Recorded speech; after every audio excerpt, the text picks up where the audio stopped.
A recent survey of small businesses finds that most are less willing to hire today than they were in 2009. How will that sentiment impact the administration's initiative for small businesses? Al Angrisani is the former Assistant Secretary of Labor under President Reagan. He is now a small business turnaround expert and heads Angrisani Turnarounds, which released those survey results. He joins us now with his assessment of the administration's initiative. Sir, welcome to Bloomberg News. A pleasure to have you. Thank you for having me. What was the sentiment that you were getting from the survey participants?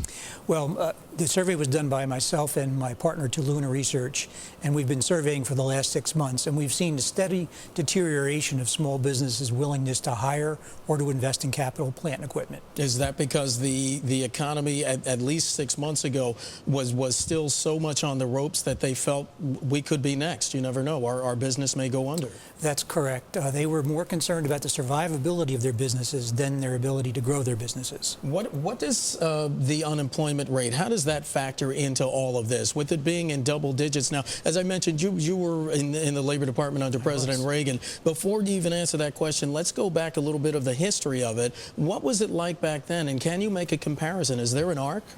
Well, I can make a comparison. It's a great question because we really lived through a terrible recession. The last great recession, when unemployment was over 10%, actually 10.2% while I was Assistant Secretary of Labor for Employment and Training.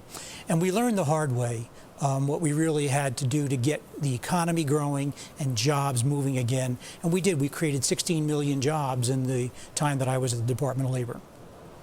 And I want to ask if there is any upside for small businesses from the unemployment rate. Is it easier for small businesses to find good talent because, you know, if you're out of work, you're perhaps more willing to work for a different kind of business? To that extent, but the real problem is it's psychological. What we learned back in '80 was that it was psychological, that small businesses really don't have a lot of reserves, so they will commit if they feel confident in the future. So what we did was we passed that massive tax cut. It was the Reagan-Kemp tax cut of 1980 to 83. About $1 trillion in tax cuts, and we basically put more cash in their pockets through that tax cut, and that gave them the psychological incentive to go out and hire some of those people. Whereas today, if I was going to give President Obama some advice, and I've been saying this for the last year, the top-down approach of the stimulus, where they passed the $800 billion spending bill, hasn't filtered down to small business yet. 90% of our participants have not received any benefits from the stimulus bill. Why do you suppose that is?